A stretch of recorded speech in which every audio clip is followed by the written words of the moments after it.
Bismillahirrahmanirrahim. Alhamdulillahirabbil alamin wa bihi nasta'inu ala umuri dunya waddin. Wassalatu wassalamu ala nabiyyina Muhammadin wa ala alihi wa sahbihi wa man ittaba'a hudahu ila yaumiddin, amma ba'd. Ikhwani fiddin rahimani wa rahimakumullah. Alhamdulillah, puji syukur kita panjatkan kepada Allah Subhanahu wa taala atas segala nikmat yang telah Allah Subhanahu wa taala anugerahkan kepada kita semua. Sehingga di kesempatan sore hari ini kembali Allah pertemukan kita dalam kajian membahas kitab At-Tadhib fi Adillati Matni Ghayati wa Taqrib karya Al-Ustadz Ad-Doktor Mustafa Dib Al-Bugha hafizahullahu ta'ala. Dan pertemuan yang terakhir, barakallahu fikum, kita telah bahas tentang sunnah-sunnah wudhu. Maka insya Allah di kesempatan sore hari ini kita akan masuk ke dalam bab yang baru, yakni tentang al-istinja dan adab qada'il hajah, adab-adab untuk menunaikan menunaikan hajat. Baik, qala faslun, ya. Wal istinja wajibun minal bauli wal ghaid. Istinja itu hukumnya wajib, baik itu dari kencing maupun dari buang air besar. Ya, istinja itu apa? Kalau bahasa kita cebok. Ya, kata para ulama, istinja itu apa? Izalatun najasah. Izalatun najasah au takhfifiha an makhrajil bauli awil ghaiti. Al-istinja adalah menghilangkan najis atau menguranginya dari tempat keluarnya kencing atau tempat keluarnya kotoran, ya, buang air besar, ya, baik itu dari tempat buang air kecil atau buang air besar. Jadi maksudnya farji atau duburnya. Jadi istinja itu adalah menghilangkan najis atau menguranginya dari tempat keluarnya kencing dan feses, ya. Mau bilang tai itu nggak enak, ya. Ya, buang kotoran kecil maupun air kecil, buang air kecil atau buang air besar, tempat buang air kecil atau buang air besar, itu farjinya, demikian juga duburnya. Ini yang dimaksud dengan istinja. Kalau bahasa kita adalah cebok, ya. Jadi ini berkaitan dengan cebok, hukum mencebok. Kata beliau di sini, wal istinja wajibun minal bauli wal ghaid. Ya, hukumnya istinja, bercebok, itu adalah wajib, ya, baik itu dari kencing maupun dari buang air kecil maupun dari buang air besar, ya, baik itu dari buang air kecil maupun dari buang air besar. Baik, kata beliau, wal afdalu ayyastanjiya bil ahjar thumma yudbi'aha bil ma. Yang paling afdal adalah dia melakukan istinja atau dia bercebok dengan batu, kemudian baru diikuti dengan air. Ya, jadi ini yang paling afdal. Ya, kenapa paling afdal dia pakai batu? Agar tangannya itu tidak langsung bersentuhan dengan kotoran. Ya, kalau ada orang BAB, ya, maka kalau dia langsung pakai air kan tangannya otomatis kena kotoran, ya, kena kotorannya. Walaupun nanti itu akan hilang dengan basuhan air. Tapi kalau misalnya dia pakai batu, maka yang menggerus kotoran itu adalah batu tadi. Jadi tangannya tidak terkena kotoran. Ya, tangannya tidak terkena kotoran. Nah, kemudian tangannya baru membersihkan yang tersisa, ya. Sehingga yang paling afdol itu dia beristinja dengan batu terlebih dahulu, kemudian diikuti dengan air. Nah, batu di sini juga barakallahu fikum, ya, bisa digantikan dengan apa? Dengan tisu misalnya. Tisu yang kering, ya. Dengan tisu yang kering. Ya. Nanti kita akan sebutkan syarat, ya, bahwa batu itu, atau kita nukilkan saja sekarang bahwa batu itu bisa digantikan dengan benda yang lain dengan syarat, ya, yang pertama bendanya suci. Ini kita nukilkan dari Kifayatul Akhyar, bahwa yang pertama itu adalah bendanya suci, jadi bukan najis. Najis tidak dibersihkan dengan najis, tapi dibersihkan dengan benda yang suci. Kemudian bisa menyingkirkan dan menyerap najis. Ya, dengan apa? Kasar ya, dengan lapisannya yang kasar tadi ya. Sesuatu itu yang kasar, jadi dia bisa menghilangkan. Ya. Maka tidak bisa menghilangkan atau beristinja dengan kaca misalnya. Karena kaca itu kan tidak menghilangkan ya. Tidak menghilangkan najis, tidak tidak menyerap najis. Atau dia dengan kayu misalnya, dengan kayu atau dengan tanah. Ya. Maka syarat yang kedua, dia itu bisa menyingkirkan dan menyerap najis. Kemudian syarat yang ketiga, bukan benda yang dimuliakan seperti makanan. Ya. Bukan benda yang dimuliakan seperti makanan. Misalnya, mohon maaf ya, bersuci dengan roti tawar misalnya. Misalnya dia ada makanan, ya kemudian dia lihat nggak ada air nih misalnya. Kemudian yang ada itu ada roti tawar sisa kemarin misalnya. Sudah diambil roti tawar, kemudian dia pakai buat bercebok. Yang demikian tidak boleh. Jadi syaratnya bahwa dia bukan benda yang dimuliakan, ya seperti makanan. Ya. Apalagi kalau bersuci dengan kertas yang ada tulisan ayat Allahnya ya, nah ini nggak boleh ya, haram. Bahkan kalau dia lakukan dengan sengaja, kafir dia. Ya, menggunakan lembaran-lembaran ayat suci untuk beristinja.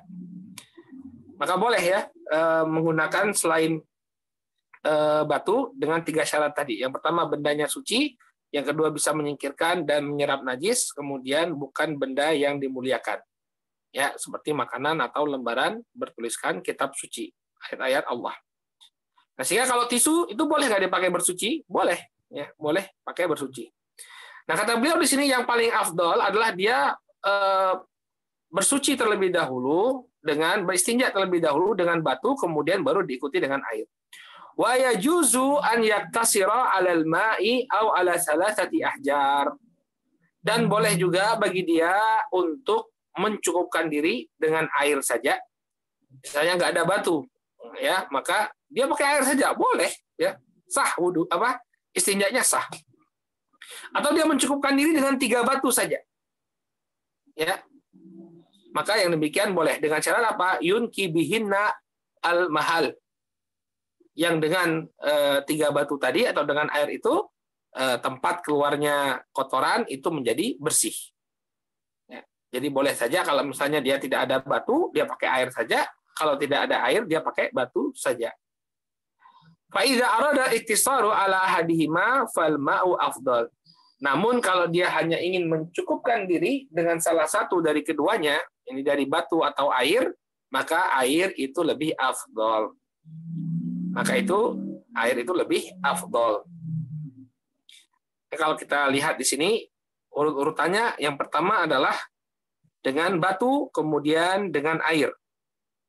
Ini yang paling afdal. Jadi kalau kita coba urut-urutkan, maka beristinja itu yang paling afdal adalah dengan batu terlebih dahulu, kemudian baru dengan air. Kemudian yang kedua, yang afdal yang kedua adalah dengan air. Dan airnya adalah air mutlak ya. Kembali ke pembahasan air, bahwa air yang dipergunakan untuk istinja adalah air mutlak. Tidak sah kalau dia misalnya beristinja dengan cuka misalnya, ya, atau beristinja dengan susu misalnya, nggak boleh. Walaupun itu menghilangkan, ya, tapi dia harus dalam bentuk air mutlak. Yang ketiga dengan batu. Ini pada urutan yang ketiga. Kemudian yang terakhir dengan yang menggantikan batu, ya, seperti tisu, ya, atau daun atau yang semisalnya yang bisa menghilangkan an-najasah, yang bisa menghilangkan najasah. Jadi ini urut-urutan bersuci. Kita ulangi lagi. Yang pertama, yang paling afdal adalah menggunakan batu, kemudian disusul dengan air. Yang kedua dengan air saja, ini air mutlak. Yang ketiga dengan batu. Yang keempat dengan apa yang menggantikan batu. Baik, barakallahu fikum. Nah, sekarang kita akan baca dalil yang dibawakan oleh Syekh Mustafa Bughah dalam bab ini.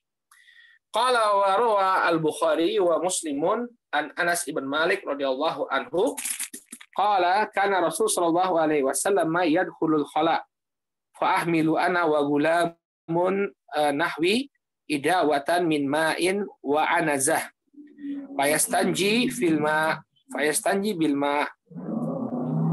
Ya. Dalil yang menunjukkan istinja ini ya. Perkara istinja yang pertama adalah apa yang diriwayatkan oleh Al-Bukhari dan Muslim. Dari Anas bin Malik radhiyallahu anhu, beliau mengatakan bahwa Nabi Shallallahu alaihi wasallam dahulu masuk al-khala. Al-khala artinya makan qada'il hajah. Al-khala adalah tempat untuk menunaikan hajat. WC ya, toilet. Kemudian kata Anas, ana wa gulamun nahwi. Ketika itu aku bersama seorang anak yang seusiaku. Ya, fa ahmilu ana wa gulamun nahwi idawatan min ma wa anazah. Ketika itu aku dan seorang anak yang sebaya membawakan satu bejana air, ya, idawatan inaut sogir min jild. Ya, idawah artinya bejana kecil yang terbuat dari kulit. Ya, jadi aku bersama teman sebayaku membawa satu bejana air wa anazah dan juga membawa anazah. Anazah hirbatun qasirah turakizu atau turakas li yusalli ilaiha kasutrotin. Anazah itu adalah tongkat yang pendek yang difungsikan untuk sholat seperti sutroh. Ya, jadi kan setelah wudhu itu kan Nabi SAW mau sholat. Ya, maka ditaruhlah di dekat beliau alaihi salatu wassalam sebuah tongkat kecil untuk dijadikan sutroh sholat beliau. Ya, untuk dijadikan sutroh sholat beliau. Kemudian yastanji. Ya, fayastanji bil ma, maka kemudian beliau pun melakukan istinja dengan air. Ya, yastanji artinya yatakhallasu min atharin najas. Itu beliau berusaha untuk membersihkan dari bekas-bekas najis. Nah, ini menunjukkan bahwa Nabi alaihi salatu wasallam melakukan istinja dan istinjanya dengan air. Baik. Apa dalil yang menunjukkan bahwa boleh menggunakan batu? Nah, dalil kemudian kata beliau, rawal Bukhari an Ibnu Mas'udin radhiyallahu anhu, qala atan Nabiy sallallahu alaihi wasallam al-gha'ita fa amarani an atiyahu bi thalathati ahjar. Ya, dalam hadis yang diriwayatkan oleh Al-Imam Al-Bukhari dari Abdullah bin Mas'ud radhiyallahu anhu, beliau mengatakan Nabi Shallallahu Alaihi Wasallam datang atau Nabi Shallallahu Alaihi Wasallam memasuki ghaib. Ini maksud dengan al-ghaib di sini adalah al-makan al-munkhafid min al-ardi, ya, tuqda fihi al-hajah. Al-ghaib adalah tempat yang rendah, ya, tempat yang rendah yang dipakai oleh manusia untuk membuang hajatnya. Wa yutlaqu ala ma yukhraj min ad-dubur. Dan lafaz al-ghaib juga bisa dimaknakan apa yang keluar dari dubur. Ya, al-ghaib itu ya. Jadi Nabi SAW mendatangi tempat untuk membuang hajat, fa'amaroni an atiyahu bi thalathati ahjar. Ketika itu Nabi SAW memerintahkanku untuk mendatangkan 3 batu. Nah, 3 batu inilah untuk istinja. Maka boleh istinja dengan menggunakan air atau menggunakan batu. Air tadi dalilnya hadisnya Anas bin Malik, adapun dengan batu hadisnya Ibnu Mas'ud bahwa Nabi ketika selesai menunaikan hajatnya, beliau meminta didatangkan 3 batu. Lalu Syekh Mustafa Al-Adawi menyebutkan urutan afdoliyah dari menggunakan alat-alat ini. Wal afdol an yastanjiya awalan bil hajar wa nahwihi. Maka yang paling afdol adalah dia beristinja ya terlebih dahulu dengan batu atau yang semisalnya. Tsumma yastamilul ma. Baru setelah itu dia menggunakan air. Ya, jadi kalau misalnya antum di WC ya terutama di WC yang bernuansa barat, biasanya disediakan tisu. Ya, maka yang paling utama adalah membersihkan kotoran dengan tisu terlebih dahulu. Ya, dibersihkan dengan tisu terlebih dahulu, baru kemudian dicebok pakai air. Ya, jadi yang paling afdal adalah dengan batu terlebih dahulu atau yang semisalnya tisu tadi, baru kemudian tsumma yastamilul ma, baru kemudian dia menggunakan air. Kenapa? Li'annal hajara ya yuzilu 'ainan najasah wal ma'u ba'dahu yuzilu atharaha. Ya. Karena sesungguhnya batu itu akan menghilangkan ainun najasah, menghilangkan zat najisnya, kemudian air yang datang kemudian ini menghilangkan bekasnya. Duna an yukhalitoha, tanpa harus bercampur dengan kotoran tersebut. Inilah sebabnya mengapa pakai batu atau pakai apapun itu sebelum menggunakan air lebih afdal. Kenapa? Karena dengan batu atau tisu itu dia akan menghilangkan najasat. Jadi air itu hanya tinggal menghilangkan bekas-bekasnya. Wa in iktasara ala ahadihima fal ma'u afdal. Kalau ingin dia bersuci dengan salah satu dari keduanya saja, maka air itu lebih afdal. Kenapa? Ya, li'annahu yazilu asaroha duna an yukhalitoha. Karena dia akan menghilangkan kotoran tersebut, dia akan menghilangkan kotoran tersebut tanpa harus bercampur dengan kotoran tadi. Ya, karena kotorannya sudah dihilangkan dengan apa? Dihilangkan dengan batu tadi. Sehingga airnya tidak bercampur dengan kotoran yang tersisa. Ya. Namun kalau dia mencukupkan dengan air, maka yang demikian lebih baik. Bikhilafi ghairihi, ya. Berbeda dengan yang selain air. Jadi air itu memang tuntas ya. Ketika kita menggunakan air untuk beristinja, maka istinja dengan menggunakan air itu tuntas.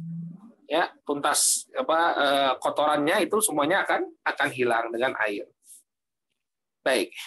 Jadi yang afdal pertama, kenapa dikatakan afdal menggunakan yang selain air dulu? Ya, agar tangan itu tidak langsung bersentuhan dengan kotoran. Nah, setelah hilang kotorannya, ya baru dibersihkan dengan air. Baru dibersihkan dengan air. Baik. Dalil selanjutnya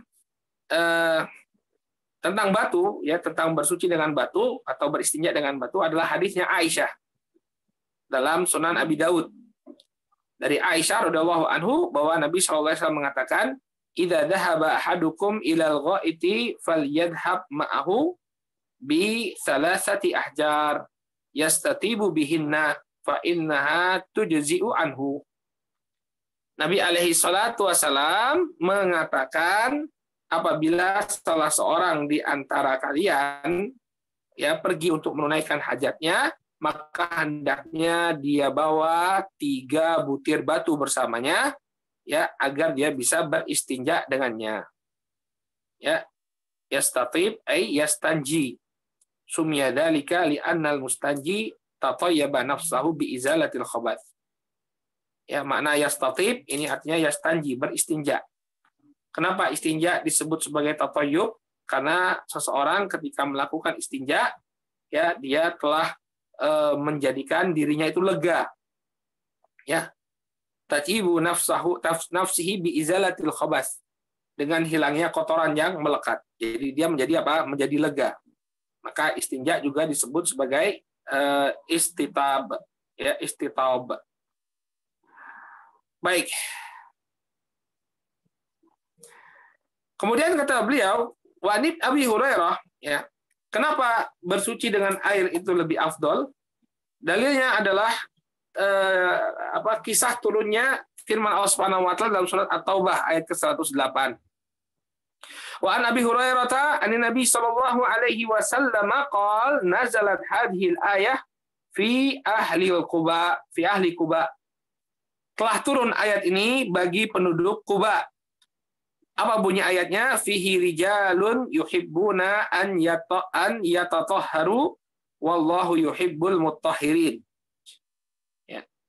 Di dalam masjid tersebut, ketika berbicara tentang Masjid Quba, di dalam masjid tersebut ada sekelompok laki-laki yang mereka suka untuk disucikan, atau ayat atau haru, yang suka untuk bersuci. Wallahu yuhibbul mutahhirin, dan Allah Subhanahu wa taala mencintai orang-orang yang bersuci.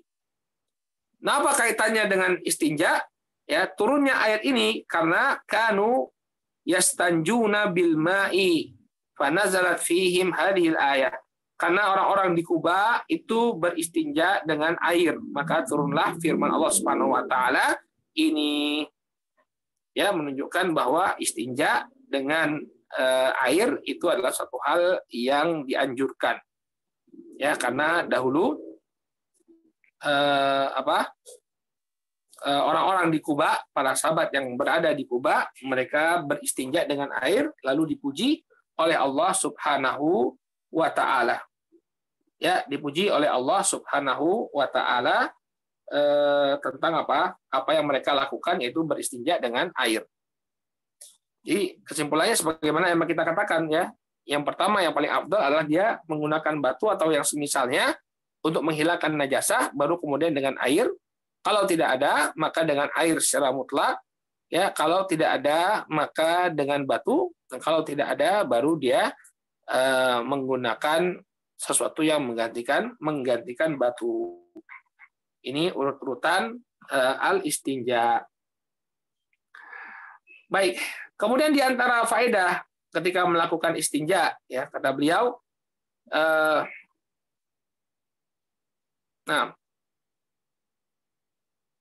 taib. Selesai kita. Jadi istinja.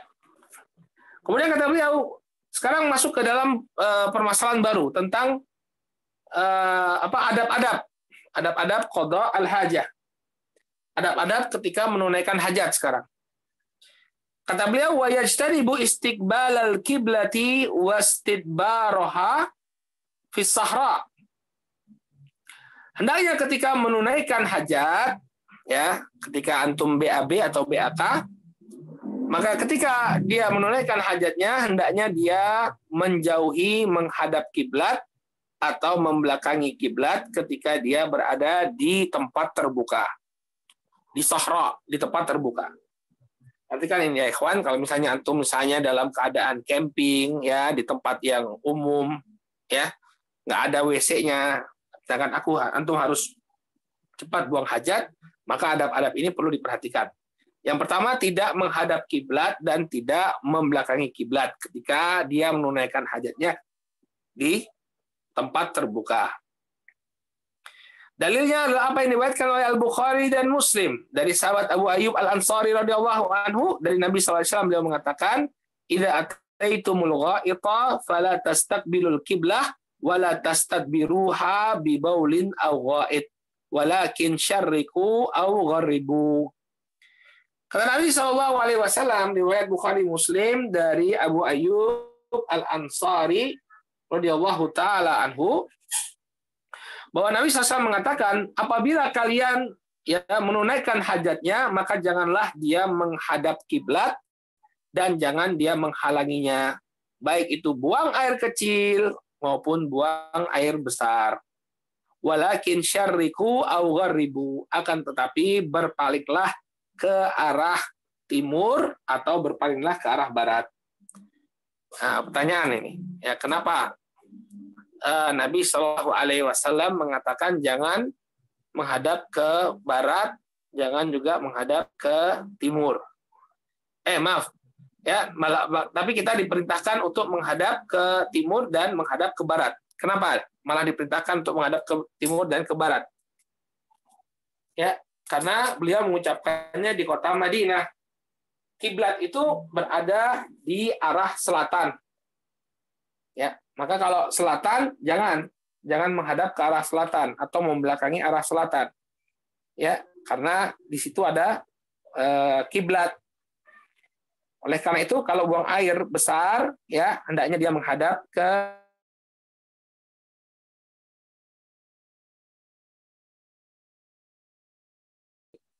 maka yang dimakruhkan adalah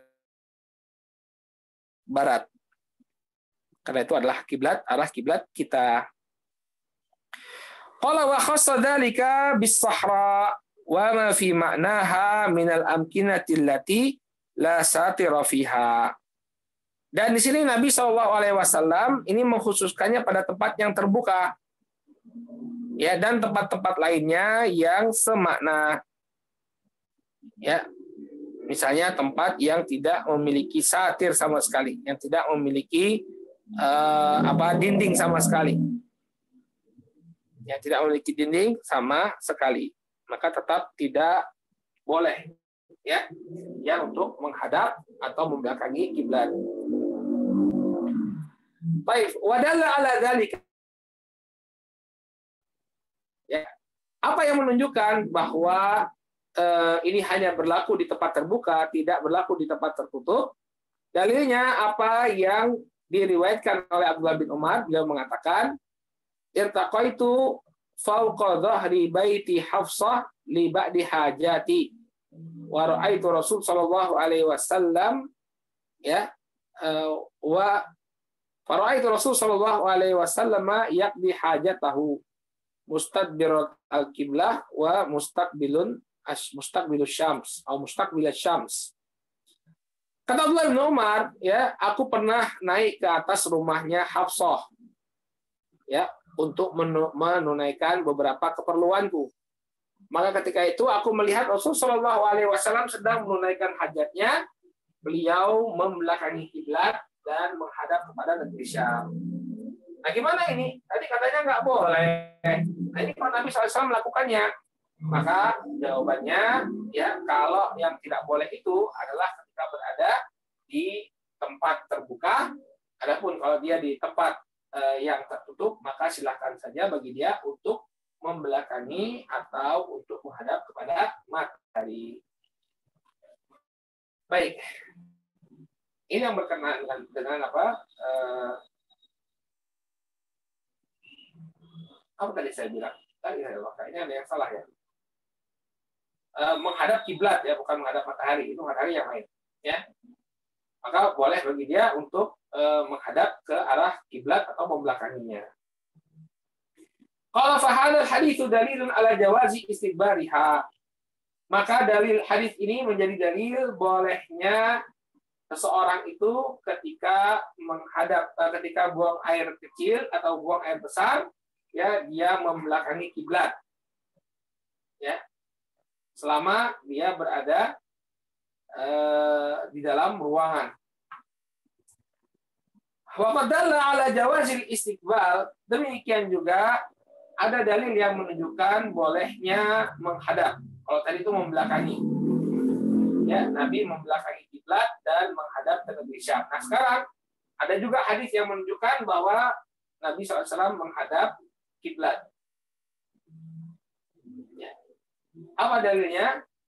Yakni apa yang diriwayatkan oleh Jabir bin Abdullah, beliau mengatakan, nah, Nabi Shallallahu alaihi wasallam an yastaqbilal qiblata bi baulin fara'aituhu qabla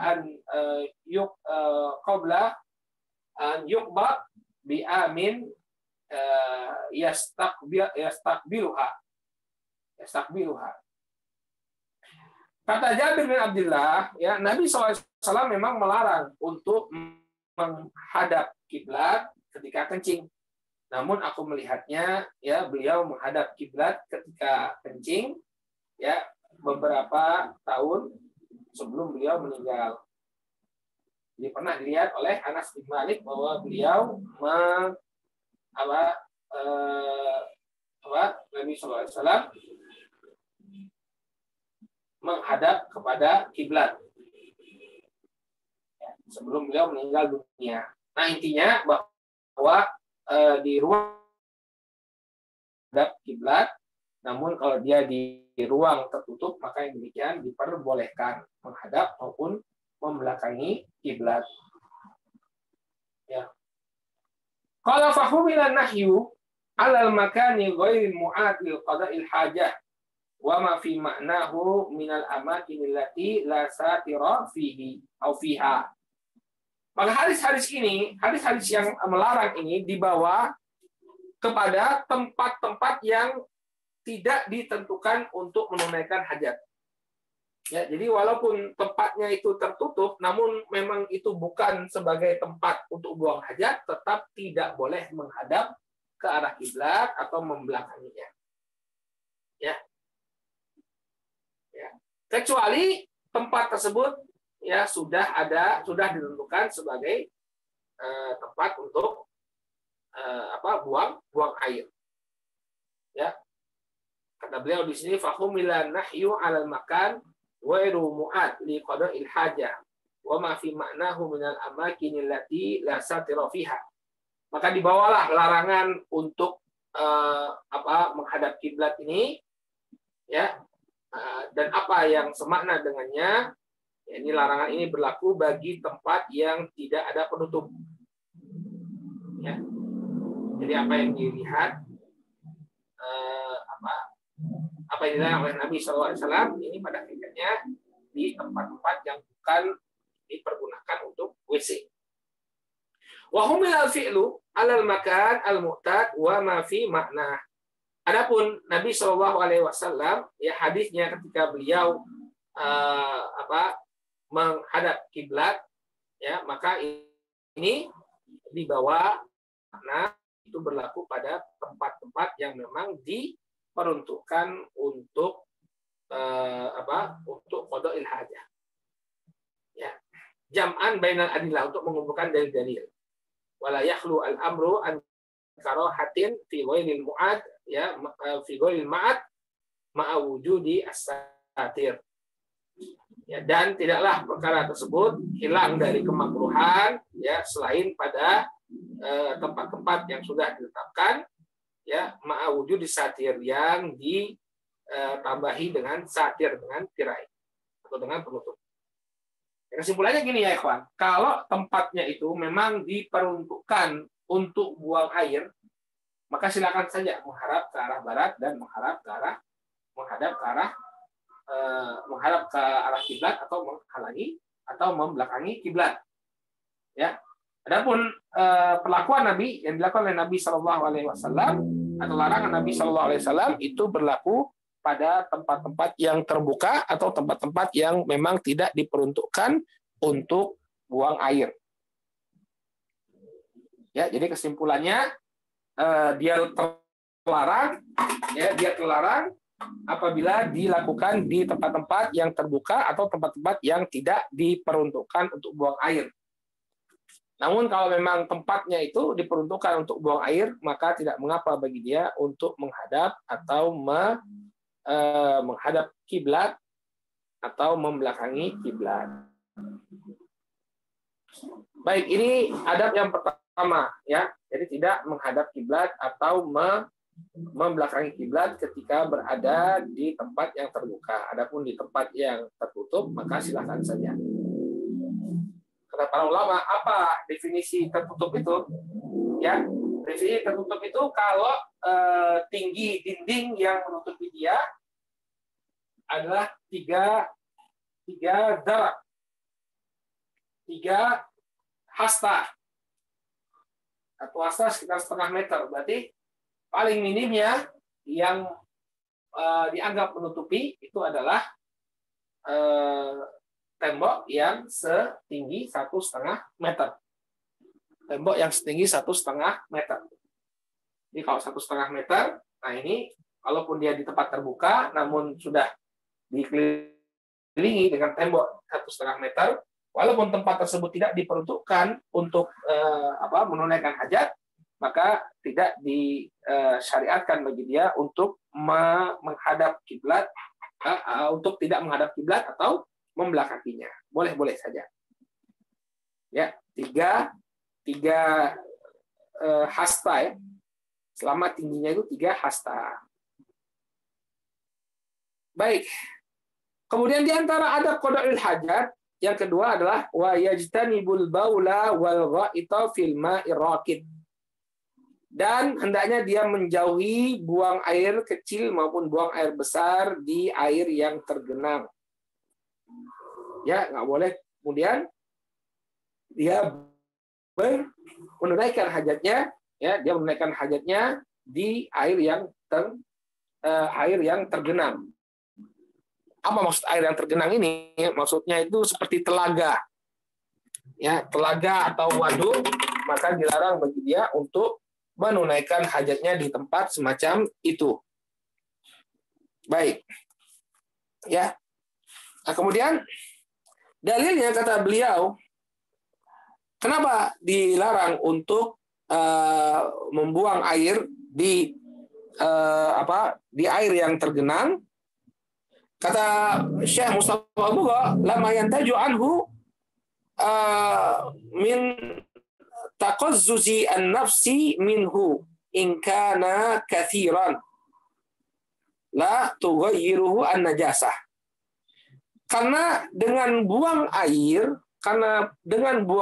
di air yang tergenang ini akan membuat jijik. Ya. Apabila airnya banyak kemudian tidak mengubah air tersebut. Ya, jadi kalau dia tidak berubah, ini sudah cukup membuat jijik. Nah, kalau dia mengubah airnya, misalnya airnya itu berubah jadi bau, maka ini lebih parah lagi, dia akan merusak air tadi. Jadi bukan hanya membuat jijik, tapi juga akan merusak air tersebut. Inilah sebabnya mengapa dilarang untuk menunaikan hajat di air yang tergenang. Karena dia akan membuat jijik apabila ya airnya itu banyak dan tidak berubah. Ya, walaupun tidak berubah, dia melihat misalnya potongan-potongan kotoran misalnya. Tentu ini akan membuat jijik. Wa in kana qalilan falladhi i'tamada an-Nawawi rahimahullahu taala fi syarh Muslim wal Majmu' annahu litahrim. Kalau airnya itu sudah sedikit, ada telaga, airnya sedikit, ya, kemudian dia buang air di sana, maka hukumnya itu adalah haram. Ya, maka hukumnya itu adalah haram. Sebagaimana yang dipegang oleh Al-Imam An-Nawawi dalam Syarah Muslim dan Al-Majmu', ya, innahu litahrim. Nggak boleh sama sekali. Haram hukumnya, kemudian buang hajat di air yang tergenang, ya, di air yang tergenang, ya, kalau jumlahnya itu sedikit. Kenapa? Karena akan merusak air tadi. Nah, qala wa taghawwud aqbah, atau sebelumnya kata beliau, wala yakhlul amru an karahati fi ghairi bukan itu, yang mana? Annahu naha an yubal fi ma'i raqid. Nah, ini kata beliau, An Jabir radhiyallahu anhu an Nabi sallallahu alaihi wasallam annahu naha an yubala fil ma'ir raqid. Dalam Sahih Muslim dari sahabat Jabir bin Abdullah, Nabi SAW melarang untuk buang air kecil di air yang tergenang.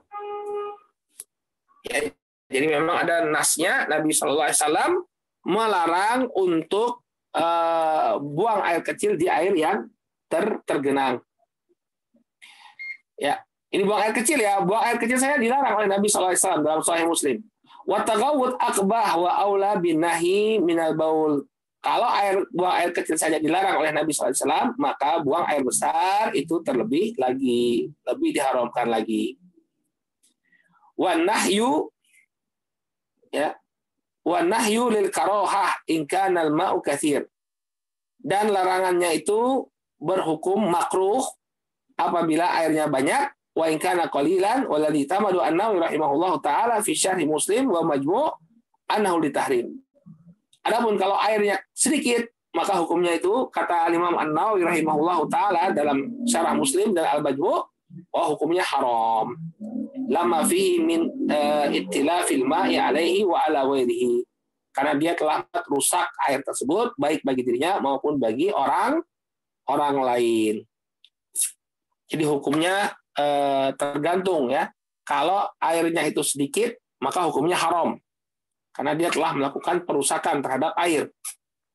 Kalau airnya banyak, maka hukumnya makruh. Ya. Ini diantara adab buang hajat. Tidak buang hajat di air yang tergenang. Air yang tergenang maksudnya apa tadi? Maksudnya seperti telaga, ya, telaga atau danau dan semisalnya. Qala, kemudian kata beliau, dia menjauhi tahta sajarati al-musmirah. Dia menjauhi buang air di bawah pohon yang berbuah. Kenapa? Ya, karena kalau buahnya itu jatuh, ya kalau dia buang air misalnya di bawah pohon yang berbuah lalu buahnya itu jatuh, maka bisa terkena kotorannya sehingga tidak bisa diambil manfaatnya. Demikian juga wafitoriki wazilli, dan juga dia hendaknya menjauhi buang air di jalan dan di tempat bernaung. Ya, di tempat bernaung. Apa maknanya? Tariqun nas. Dilarang bagi dia untuk buang air di jalan-jalan yang dilewati oleh manusia. Awil makan alladzi yajlisuna fihi, atau dia buang air di tempat duduknya manusia. Kadhilal judran wasyajar wasyawatil anhar lamma fihi minal adha lahum. Seperti dia buang air di tempat orang bernaung, ya, tempat orang itu bernaung dengan menggunakan atap, dengan menggunakan tembok, ya, ini di sisi tembok. Kan kadang tembok itu menghalangi orang dari sinar cahaya matahari. Lalu mereka pun berkumpul di balik tembok tersebut untuk menghindari sinar matahari, maka di tempat tersebut tidak boleh bagi dia untuk buang air. Ya. Wasyajar, demikian juga, ya, di bawah pohon. Wasyawatil anhar, demikian juga tepian-tepian sungai, karena ini akan menimbulkan gangguan. Ya, jadi perhatikan tempat kita buang air. Jangan mentang-mentang, wah saya nggak nemu WC, ya sudah di sini misalnya. Saya pernah itu kadang-kadang dapat kotoran di jalan. Ya, kotoran manusia, ada yang buang air besar di jalan. Ya. Kalau di jalan-jalan ini tentunya, ya, jalan-jalan kebun, jalan-jalan kampung gitu ya. Kadang-kadang mereka nggak nemukan WC, ya sudah. Nah, itu kadang-kadang di jalan mereka buang airnya.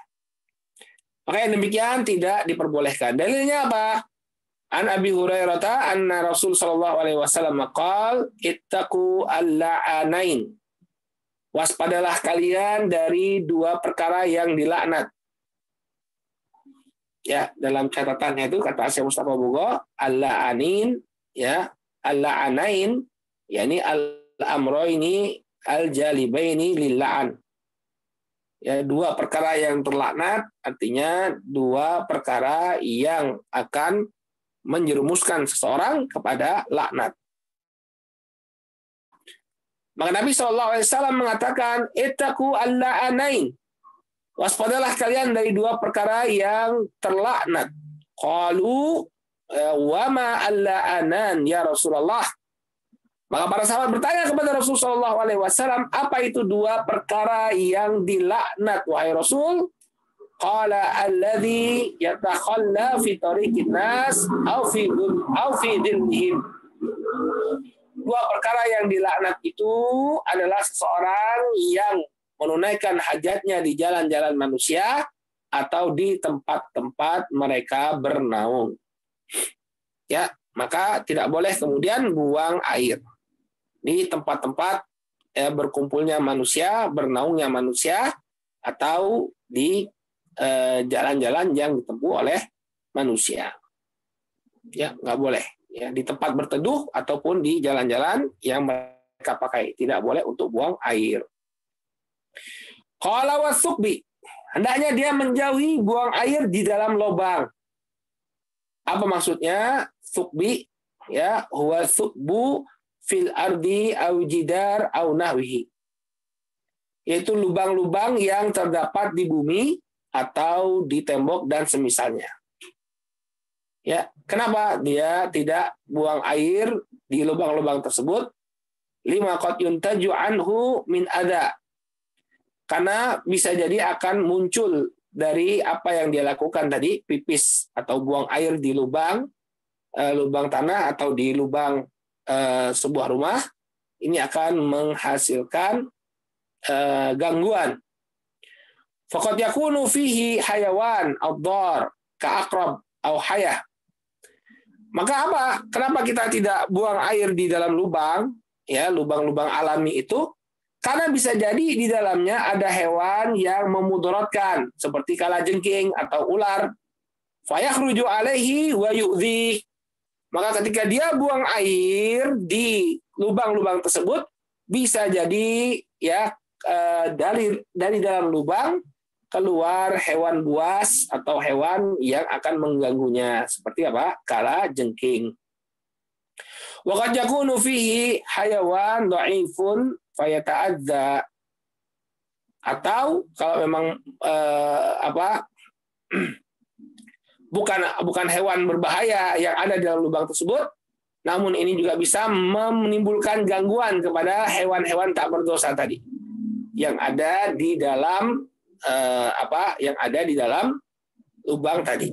Jadi kenapa dilarang buang air di lubang? Yang pertama, bisa jadi memancing mereka untuk keluar lalu menimbulkan kemudaratan atas diri kita, atau bisa jadi karena di dalam lubang tersebut ada hewan-hewan yang tidak berdosa, kemudian kita kencing di sana atau buang air di sana sehingga menyebabkan mereka terganggu. Masya Allah ya.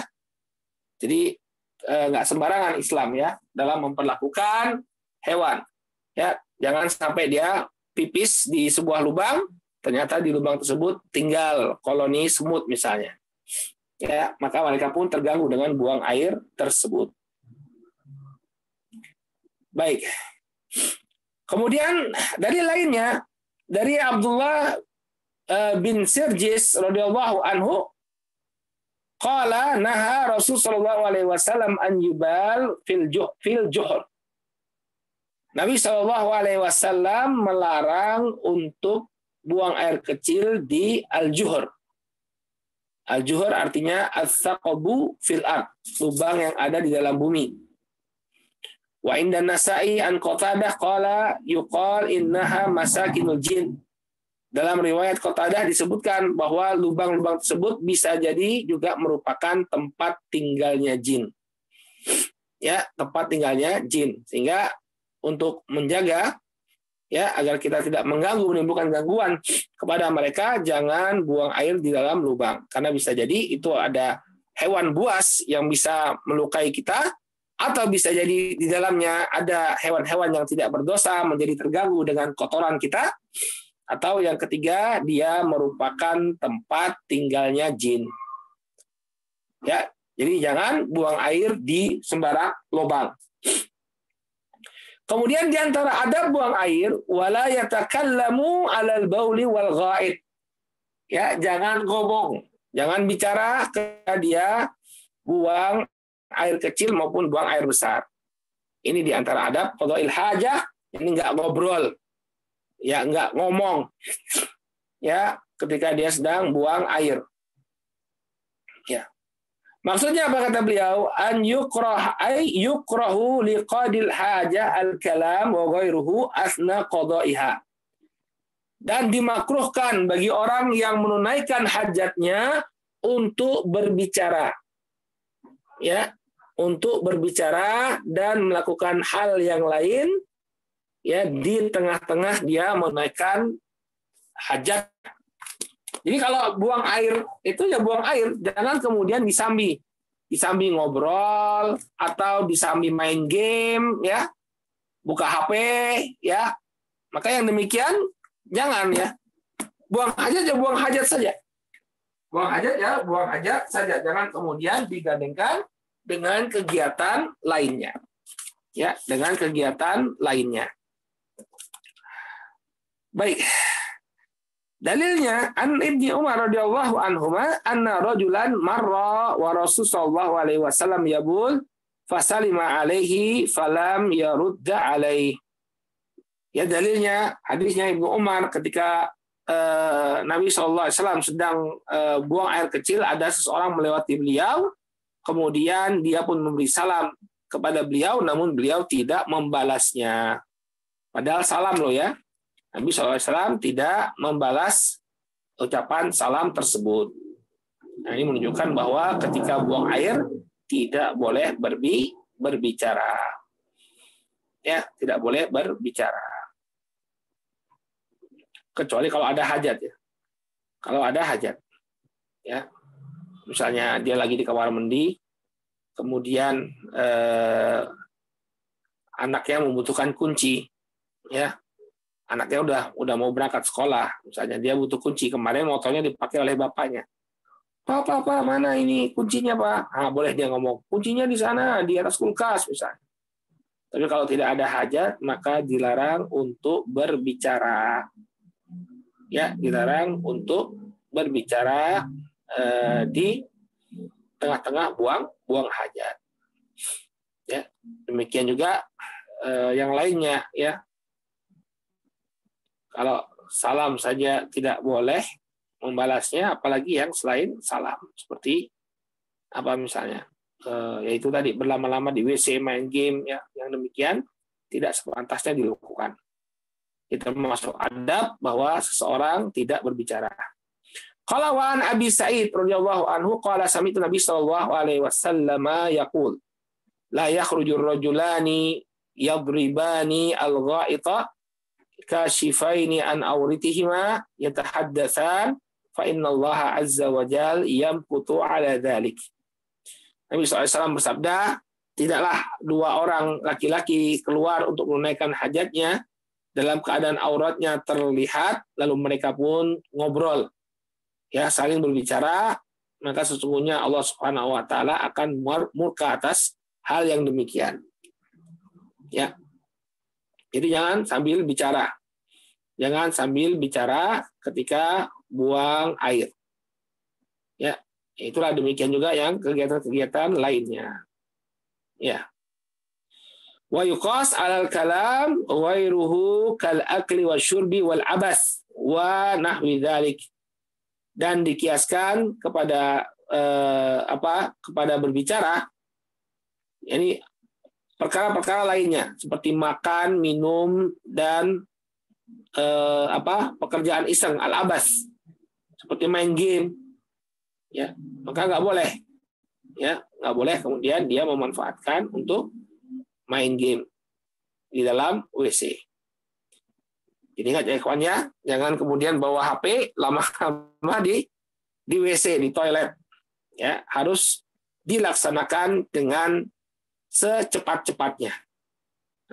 Namanya juga banyak jin, ya, banyak syaitan di sana, ya, banyak syaitan di sana, maka tidak pantas bagi kita untuk melanggarnya.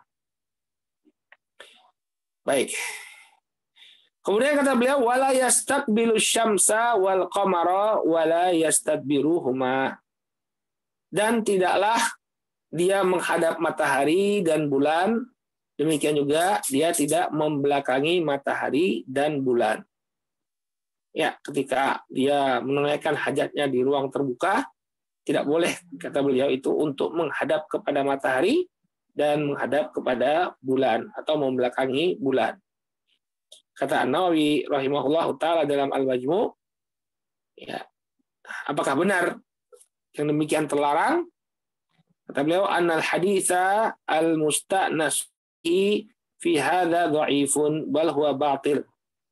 Kata An-Nawawi rahimahullahu taala dalam Al-Majmu' bahwa hadis, ya, yang dipakai, ya, untuk melarang menghadap matahari dan bulan, ini adalah hadis yang dhaif.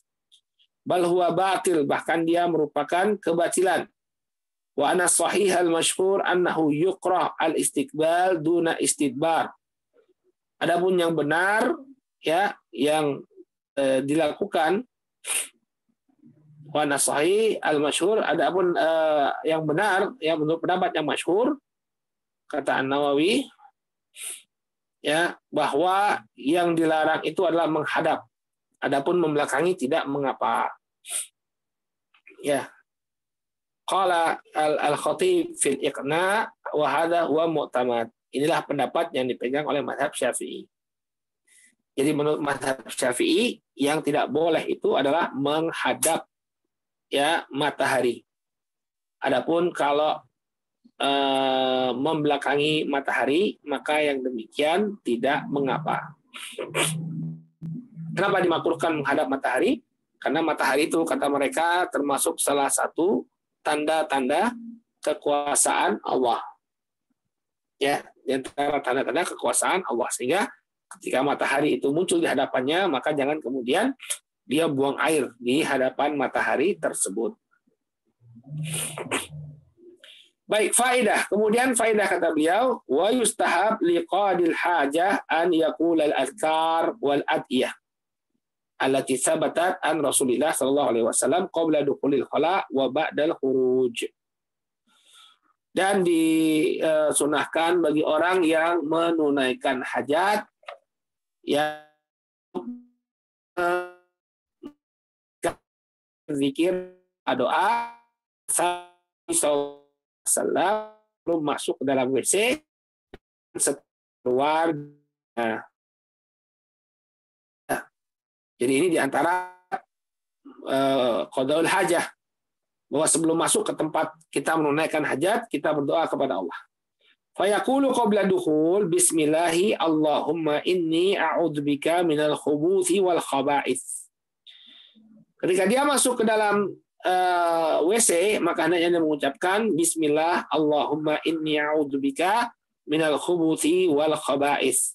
Ya Allah, sesungguhnya aku berlindung kepadamu ya dari al-khubuth, yakni jam'ul khabith, wal khaba'ith jam'ul khabithah, al-murad dzukur asyayatin wa inathuhum. Yang dimaksud dengan khubuth dan khaba'ith ini adalah setan, baik dari kalangan laki-laki dan perempuan. Ya, sehingga dia berdoa terlebih dahulu sebelum masuk ke tempat dia buang hajat. Qala wa ba'dal khuruj, ya, dia mengucapkan ghufranak. Ya, ketika dia membaca keluar dari WC, dia membaca ghufranaka alhamdulillahilladzi adhaba 'annil adza wa 'afani. Ya, dia mengucapkan doa ghufranaka alhamdulillahilladzi adhaba 'annil adza wa 'afani. Segala puji bagi Allah Subhanahu wa taala yang telah menghilangkan gangguan dari aku dan menyehatkanku atau menganugerahkan kesehatan kepadaku. Nah, ini diantara doa-doa yang hendaknya dibaca oleh seseorang. Ya, diantara adab buang hajat adalah sebelum masuk ke WC hendaknya dia berdoa, dan setelah keluar dia pun membaca doa. Kemudian sebagai tambahan di antara adab yang ini nggak disebutkan di dalam kitab, ya untuk tambahkan sendiri, di antara adab qadaul hajah adalah setelah dia menyelesaikan hajatnya, maka hendaknya dia beristinja dengan tangan kiri. Ini yang disampaikan oleh beliau, ya, bahwa setelah dia menunaikan hajatnya, jangan istinja kemudian dengan tangan kanan, tapi dengan tangan kiri. Ya.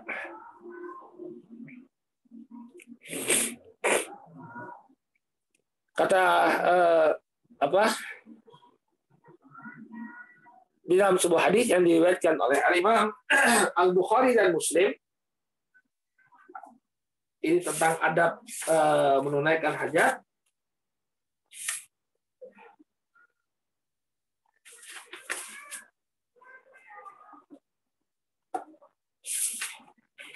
Dari Abu Qatadah radhiyallahu anhu, Nabi SAW mengatakan, "Idza bala ahadukum fala ya'khudanna dzakarah bi yaminihi wa la yastanji bi yaminihi."